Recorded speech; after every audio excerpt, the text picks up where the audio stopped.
Hello and welcome to Manitoba Seniors Today. I'm your host, Lloyd Gwillem.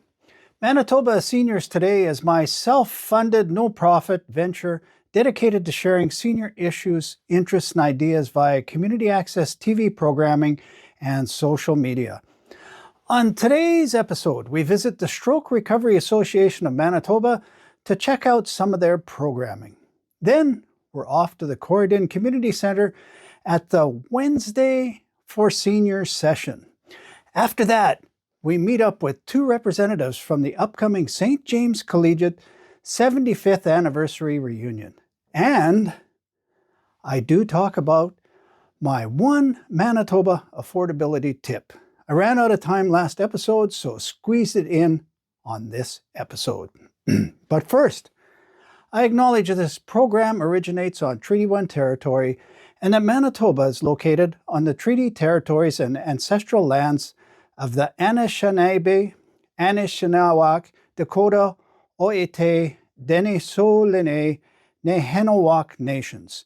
I also acknowledge that Manitoba is located on the homeland of the Red River Métis and that parts of northern Manitoba includes lands that were and are the ancestral lands of the Inuit.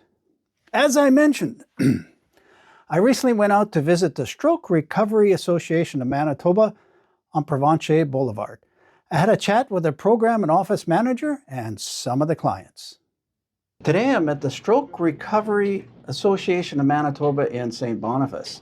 I'm here with Julie Western, who is a program and center manager. Hello, Julie. Hello. So, Julie, how long have you been here at the Stroke Recovery Center? I have been here for 4 years. I joined in November of 2022. Okay. So what is the Stroke Recovery Association of Manitoba? We are a nonprofit organization that provides peer supports, programmings for all stroke survivors in Manitoba. And how long has it been around, this association? We had our celebration of 50 years a couple of years ago, so over 50 years. And the other one was, what would be your typical individual that might make use of your services here? We have a lot of different age groups of people. We have anywhere from low 20s to 80-year-olds. The majority of people that come to attend our in-person programming are probably between 40 to 80. So there's a whole wide range of stroke survivors. Yeah, I had a friend back in Calgary, I'm sure he's in his 30s, and he had a stroke. Mm-hmm. I was quite surprised that somebody that young would have had a stroke, but they might use your services as well, I guess? Yes, we do have a young stroke survivor support group, and they meet online virtually. So there's a couple of folks there in their 20s, 30s, 40s, and they have their own support group that they meet as well. So how long might someone use your services? Is this something like a week, a month, a year? No, it can be a lifetime. We have some people who have been coming for over 20 years. A lot of before COVID, there was a big group of people. During COVID, of course, that number dropped quite a bit, but we are coming back, and there has been some longtime members here for over 20 years. Wow. Once you come, you don't want to leave. Well, it is a support service, right? And if Yes. you can make use of it. I mentioned when I came here, they're doing a class here, a gym class, and or exercise class, Yes. not gym. But I was saying, my wife and I are here today, and I said, we go 3 times a week to a gym, but if there was something like this, I could see someone making use of this. At least you get out and do some kind of activities, and you actually exercise your body. Yeah, and they become a family here, so people want to see their families, so they come 3 times a week, some people, and they're so happy to see everybody every day. Yeah. I also noticed when I was on the website journeying through that you're a charity. Is there some way people can donate to the charity? For sure, you could go online. Our website is strokerecovery.ca, and you can donate online, or you can give me a call, and then I can take your donation over the phone as well. Oh, wow. That's where, how many, like when would that be in person on the phone? On the phone, I'm here from Tuesdays to Thursdays. Okay. And the only other thing I had was, did you wish to add a few words of something else, or? Well, I can tell you a little bit about our programs. Sure. Didn't talk about that yet. So we have exercise programs that run twice a week. We have an art therapy program that we do, and that helps with the dexterity of the hands, the mind-brain connection and stuff like that, and the hand connection. They can express what they're feeling on their art, and they can practice it that way. We run a program that we go into the community and we do different field trips. We go to different museums, ball games, football games, Jets games. And we also like to give back, and we volunteer at Manitoba Harvest once a month. Oh, wow. That's a nice thing, too. So a monthly program is $20, or for each exercise class is $20. But if you do a monthly program, then you can come as many times as you want for $20. That's all right. Yeah. The days that you're open, I guess, in the... Yeah, Tuesday to Wednesday. Can you spend a day here? Like come here and just have coffee? No, we generally just have morning programming. Okay. And Thursdays, our social group goes till about 1 o'clock, 1:30. That's So today, they isn't can, it? yeah. So they can come from... They usually show up around 9:30, and then they stay till 1:30. Huh, I see the sign there. It says Elfried's Place? Yeah, Elfried's Place. Elfried's? Yeah, we had a longtime member pass away, and they donated some money to us. And so we renamed this room as Elfrieda's Place in memory of her and how much fun she had here with her friends. Well, that's nice. How long was she here? Any idea? Or, you've only been here 4 years. Yeah, she That's was not here probably, I don't know how long, 20 years or so. I didn't know her very well. She kind of didn't come regularly when I joined. Oh, okay. So we're going to tour a little bit of the room here, and we'll include some of the pictures and maybe talk a bit more about some of the artwork that I see here. So. Sure. But thank you very much for the interview. It's Thank you. wonderful dropping by here. Yes. And I don't think we mentioned, but I've come here twice before doing tech talk, helping Yes. people with tech issues. Am I on board for this year? Or have I Yes, gotten you the can boot? come back. We do have speakers once a month as well, talking. that's a nice Subjects of interest to our stroke survivors, and tech is obviously a good topic for the more people on the elderly side. Well, yes. And I was thinking, you said you have some that are online. They're probably self-supporting, right? Yes, yeah. I know when I do tech help for people, I always say, do you have kids or grandkids? Usually I say grandkids, and the ones Yeah. that really need help don't have grandchildren or kids. Yes. Yeah. Yeah. But anyway, thank you very much for the interview. Thank you for and, coming. Appreciate it very much. Yeah. I come here to meet other people that are going through the same thing I am, the recovery. Being with people helps the recovery process, I think.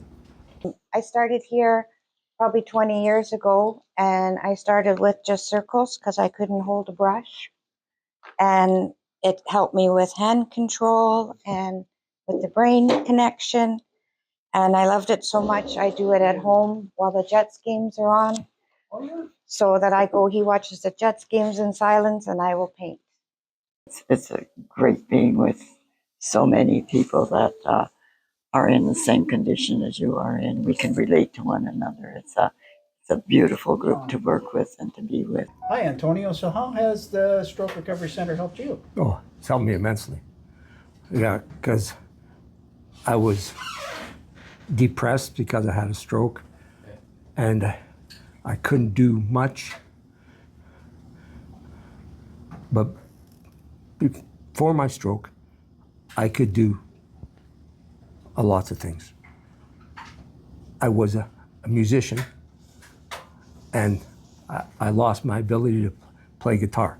Oh. And that hurt me immensely. And the stroke recovery helped me a lot.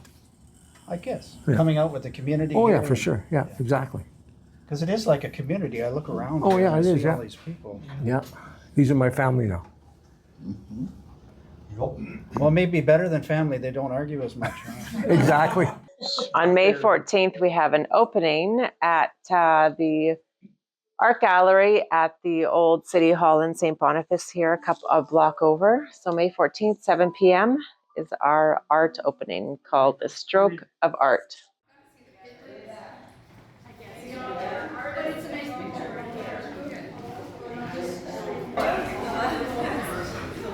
So is that one yours?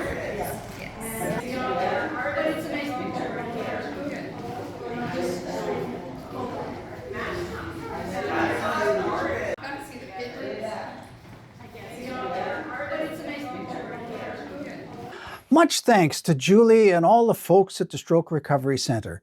I wish we'd captured more footage at the art show, but it was a pretty well-attended event, a little bit crowded. Best of luck on that show. Things looked fantastic. Switching gears, if it's Wednesday, it is Wednesday for seniors at the River Heights site of the Corydon Community Center. The Corydon Community Center is comprised of 3 distinct sites: the Sir John A. Franklin site, the Crescentwood site, and of course, where I ended up last Wednesday, the River Heights site. That wonderful Wednesday afternoon, they graciously allowed me to host my TV program recording session there, so we had a chat with their program coordinator and one of the attendees. So today we're here at the Corydon Community Center and we're speaking with the program coordinator, Christine Kellogg. Hello, Christine. Hi. And how are you? I'm great. How are you? I'm doing very well. It's a wonderful place you have here.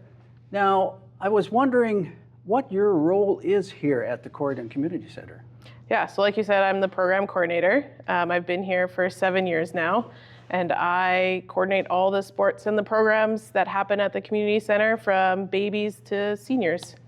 So I noticed that the Corydon Community Center is split between different sites. So you just look after this one site, or what is this site called anyway? So we're at the River Heights site. Corydon Community Center is actually an amalgamation of 3 community centers.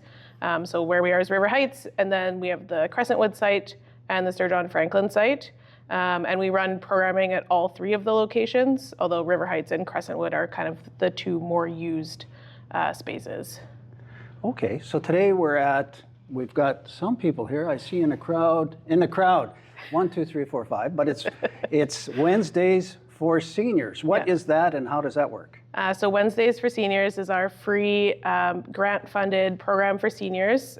So anybody age 55 plus is welcome to come to this program, and we bring in different speakers, different workshops for them, and we run every Wednesday from October until about mid-June. How long have you been doing that? The program, I believe, has been running for about 14 years now. Okay.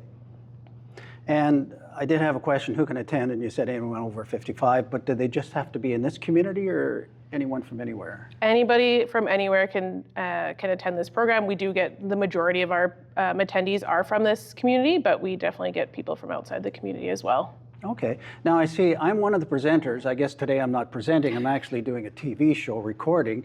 But I was a presenter last month. I was doing a Tech Talk thing. So who are some of your presenters been and what have they presented, I guess? I try to get a wide variety of presenters to come out for the program, just because we have so many different interests in the community. But recently we've had the Winnipeg Police come out and talk about safety and scams.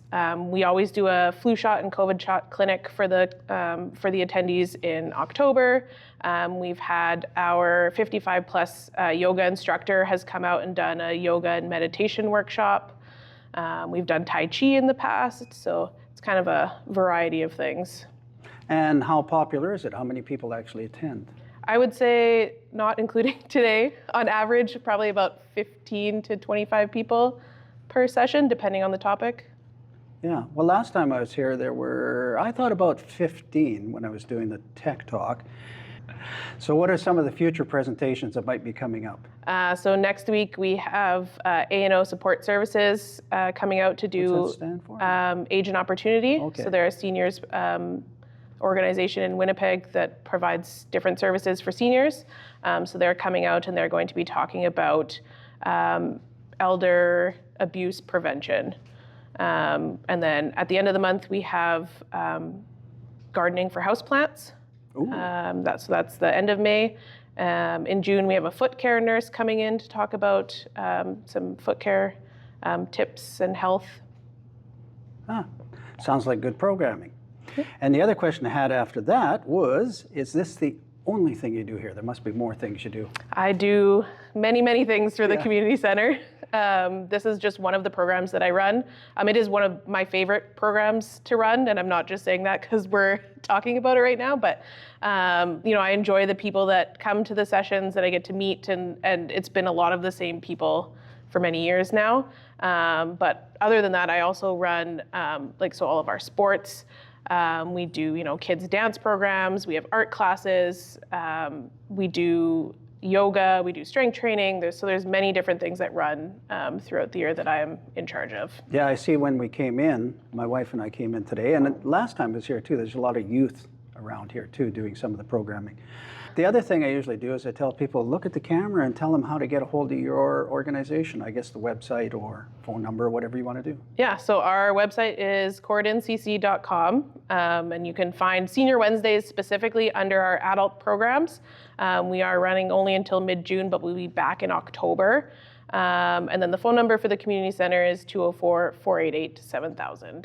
Well, thank you very much for this interview, Christine. Yeah, thank you.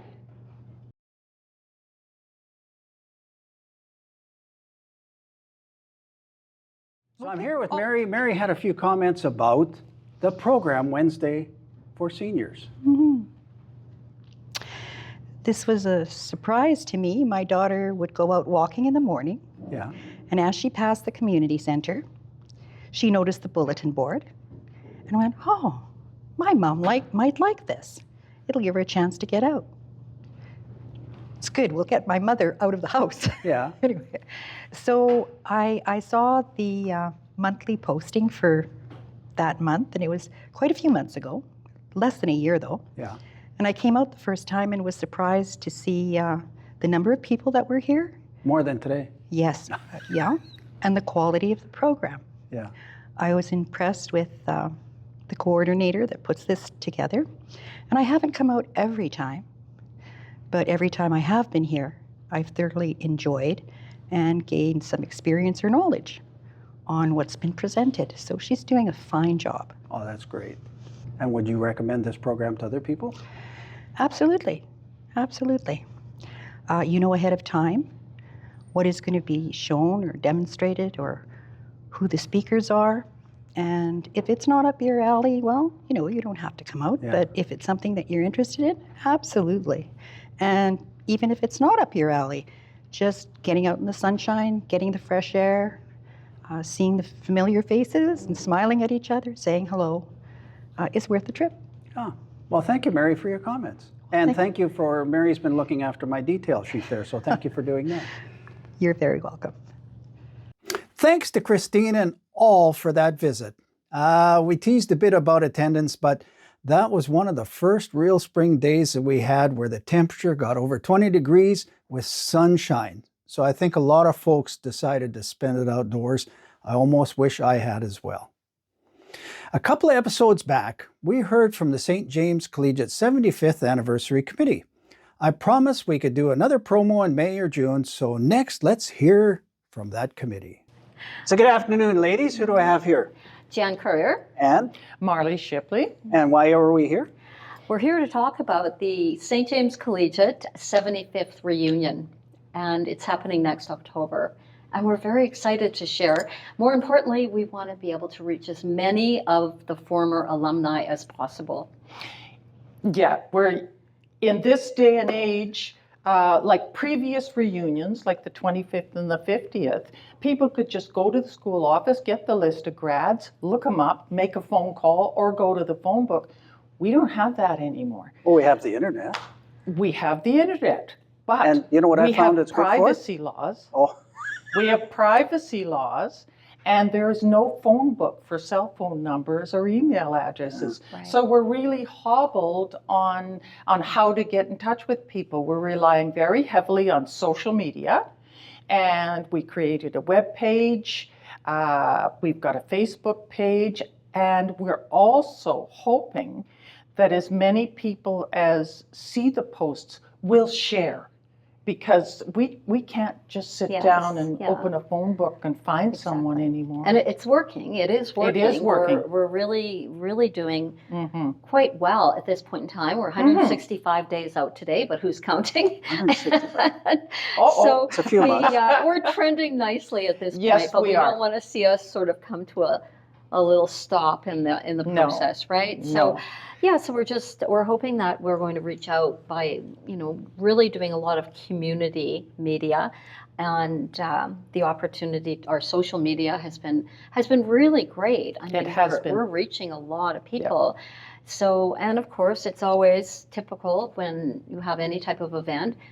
A lot of people wait till that very last minute to buy their tickets, right? Yes. They're coming, but we can't really say they're coming until they've actually bought a ticket. Right. So we're encouraging everybody to really hop on right now and buy them, because our numbers, of course, are going to be dependent on how many we have for the hotel on the Friday night, for the dinner on the Saturday night, the gala at the Victoria Inn. So, yeah. Lots of work going on in the back room right now. Yes, lots. Yeah. You know, and it's a 2-day event. It's on Friday. There will be opening What ceremony. date? Friday? Oh, October 23rd and 24th. Okay. And Friday there will be opening ceremonies and a kind of a musical retrospective review. There will be decades rooms open, and that is where we're encouraging people to come out to the school. That'll all happen at 1900 Portage Avenue. Pick up your registration packages. And after the school event, we have an event going on Friday night at the Big A, which was a regular haunt of many St. James So you students. confused me last time. I had to go look what the Big A was. The Big A Tavern, the Assiniboine Hotel, the Big A Tavern. Yeah, I found it because I put I think the sign on there. I went there. Isn't it the G, the Gordon? Is that It beside was. us? Yes, it was. Yeah. They've just been taken I went over looking for that by big G and it's another- gone. No, Yeah, it's gone. it's gone. It's gone, right? It just left. It's Yeah. Travel Lodge, I do believe. it Travel is. Lodge, I think, have Yeah, purchased it now. Yeah, So, but the yeah. tavern is still the Big A Tavern, and that is the St. James haunt. And that, when you look at our social media and website analytics, Sounds big word, complicated. analytics, Yeah. we've got over 10,000 hits for the Big A event. Yeah. So that was shocking for us to see. We loved it. We'd love them all to come, but 10,000 is a little much. I don't Oh, think you want they'd the all ticket get sales, not the hits. Yeah. Exactly. Exactly. So Exactly. yeah, that's, and then Saturday. Saturday, the school will open back up, and there's going to be, again, decades room, right, for separate rooms for the 50s, 60s, 70s, 80s, right on up to present day. And there will be, instead of a traditional tea with the silver service and you get the local alderman to pour the tea, we're having a Deja Brew coffee house. Deja Brew. Yes, and it's going to have acoustic music and different artists playing, and you can come and go, you can come and sit and stay and listen, or you can grab a coffee and wander the school, and then at 6 o'clock that night is the gala dinner at Victoria Inn. Yeah, so we're it'll be your typical gala dinner that we're going to have a MC, and our MC is someone who's very well known. He was national radio with CBC for a long time, and his name's Nils Ling, and he was a graduate of St. James Collegiate. He lives on the East Coast now, so he's coming back to be at the dinner and MC for us, which will be That's great nice. fun. He's a lot of fun, and he'll make it really entertaining. And then we'll have our music, and the music will all be set by the decades, and we're keeping track of who and what decades people have come from, so that we'll know Play the same that music. we've got sort of this is sort of our genre we're going with. And it's going to be a lovely dinner and lots of fun. So maybe some presentations and some secrets that we can't share yet. Secrets. Yes. So you have a website? Yes. We do. It's sjci75.com, and you can go there and buy your tickets. We have two types of tickets. We've got the all access pass tickets, and that includes everything, including the gala. You can come to everything all weekend. And then we have the weekend pass, which allows you to do everything but the gala. And so it's giving an opportunity, for everyone who wants to be involved. And we have merchandise for sale as well on the website. I've seen that, yeah. And you can also go on and find out who's coming. So you can look through that list of people who have bought tickets already, and that's updated every week. Marley just sent an update this morning to get done. So so it's being updated every week, and we're doing our best to reach out to as many as possible. So if somebody's out there, go out there and buy tickets. Now, And share the information, please. Awesome. Thanks for coming, ladies. Well, Thank you. Thank you for having us. We actually have a time capsule that was found when the school was being recreated from a cafeteria to what is now an auto body classroom. And so they've had to dig down, of course, into the concrete, and they found a time capsule. And so that time capsule, we've been told might be about 69 years old, not sure. And so it's going to be opened at our opening ceremonies on the Friday night at 7 o'clock at the school. So, which is really exciting. Then we're hoping that we ourselves can take some of our pieces from this event and put into a time capsule, and maybe someday someone else will find it. Thank you, Jan and Marley. Now, I promised an affordability tip if we had time, and it looks like we do have time. It has to do with milk. You may have seen a news announcement late last year by the Manitoba government stating that they were going to hold the price of milk down for the next year as an affordability measure. It currently regulates the price for a 1-liter container of milk anywhere from $1.93 to $2.10, depending on the type of milk. Please note that these prices are for a 1-liter container only. 2-liter, 4-liter, the larger jugs are not regulated, so the prices can differ, which is the basis of this tip. So my tip today, watch the price on the 1-liter versus the other size containers. Personally, I've seen a 2-liter container that was 25% more expensive than buying 2 separate 1-liter containers. And I hadn't noticed that until I started looking closer. However, that's not always the case. So this tip is just to watch the prices carefully and make your purchases accordingly. You may save yourself a bit of money. That's a wrap on this episode. If you would like to contribute ideas for a program or just want to share some comments, feel free to visit my website at www.manitobaseniourstoday.com. There's a contact page with a form for providing feedback and comments. Be sure to check back for future programs on TV and social media. Till next time, thanks for watching.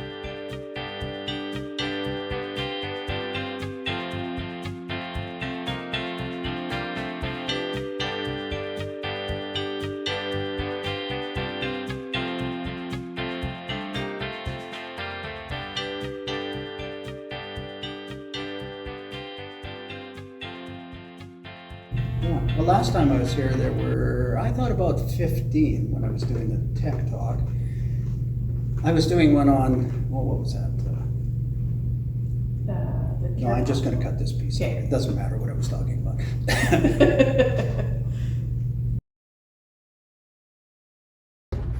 So I have a checklist. Do you need a pen? Well, sure, see how it is. So it starts off with, is our hair in place? Do our clothes look fine? Does the microphone looks okay? Check the clothes look fine. Check the microphone looks okay.